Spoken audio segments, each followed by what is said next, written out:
You ask Tiger to solve. This deals with linear equations with one unknown.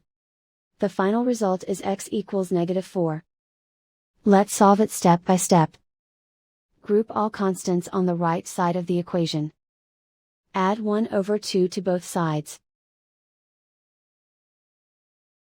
Combine the fractions. Combine the numerators. Reduce the zero numerator.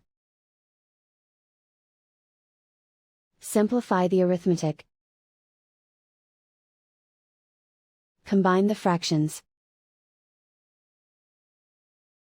Combine the numerators.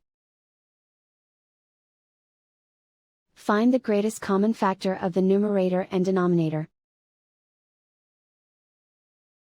Factor out and cancel the greatest common factor. Isolate the x.